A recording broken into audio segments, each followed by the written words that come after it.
It's in my head 24/7. There's nothing else I can think. I don't think about nothing else. And that's it. I'm just curiously fascinated with it, and I can't stop thinking about it. Everything I do in my life is related to this. I don't do nothing else if it's not got to do with fighting. You know what I mean? And that is why. You know what I mean? To be truthful, all you've got to do is show up. Is that not unhealthy? I don't know. Do I look unhealthy? Take a look at this physique. I'm in phenomenal shape, in body and mind. To me, what's unhealthy is living an unhealthy life. To me, what's unhealthy is getting up and going through the same day every day of your life, 9 to 5, in an office or in a, you know, that's unhealthy. That beats your mind. I don't work. I love what I do, and that's why I'm doing what I love. You know what I mean? That's why it's become a career for me, because I love it. I love what I do. You stare at your past, and you'll end up staying there. It's okay to look back and admire it, but you carry on.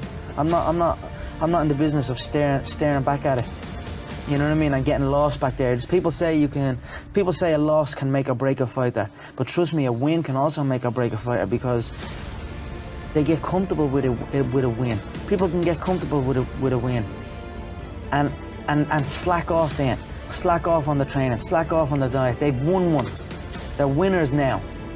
That's not me. You know, you sleep on a win and you'll wake up with a loss. So I just carry on, keep doing what I'm doing, and that's why this turnaround is so good for me. Continue on this path, the freight train straight to the top. Just it wasn't the life for me, you know what I mean? And then John said, because I was training with John as well at the time, and then John got in touch and says, I have a show, I'm running a show, I'd like to fight on it. And then that was it. I just packed it in, didn't show up.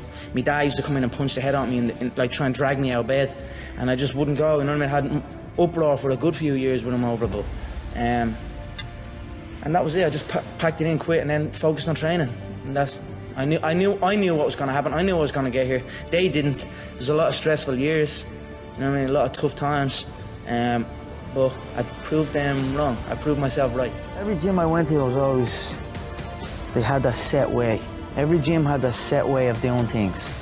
Don't do it this way, do it that way. So that was just a normal thing that I thought just people just have their own set way, and you must do it that way. You must stand this way, you must kick this way, you must punch this way. But with John, when I went to John, and I met my coach John Cabinet at Straight Blast Gym, it wasn't like that. He had a more open mind, and he encouraged different movements. And I'd never experienced that before. I'd never heard a coach say that to me before. And that stuck in my head, and I thought to myself, you know, this guy is thinking outside the box, you know what I mean? That he has a vision that everything works, and he encourages every movement, because ultimately there is a time and a place for every single move. So I just knew when I met John, and when he spoke, it made complete sense to me, and that was it. I stuck with him, and he stuck with me, and the rest is history. Well, gratitude is one of the most strongest forms of power in attracting good things. You know, if you truly feel grateful for the things in your life, I always felt grateful for even the small things. I always used to celebrate the small things. Now I might be celebrating the bigger things, but I always celebrate every little good thing that would happen to me in my life. Even before I had any kind of money or any of that, I would celebrate and I would feel grateful for it, and it just gave me more. And this is exactly the same thing that's happening right now. I still remain grateful, and more comes. I don't like to think too far ahead. So you haven't thought alternative No, I don't like thinking or... too far ahead. People set like goals, long distance goals and shit. That's too much for me. I already feel like I'm living it, and then I just carry on doing that, you know, carry on day by day, already living the final goal, the goal of being the world champion. I already carry myself like I'm a world champion. I already speak like I'm a world champion. And that's it. I just carry on day by day, so I'll take it as it comes. I'm enjoying the fruits of my hard work. Nobody works harder than me inside the octagon, outside the octagon. I am a workhorse, so I'm going to enjoy the benefits of this life. I'm going to get myself a big mansion in Las Vegas. I'm going to get the soft top cars. I'm going to bring my whole team out. I'm going to spoil them and give them this life. Big steaks that size, we're eating every single night each. We're eating good, we're living good.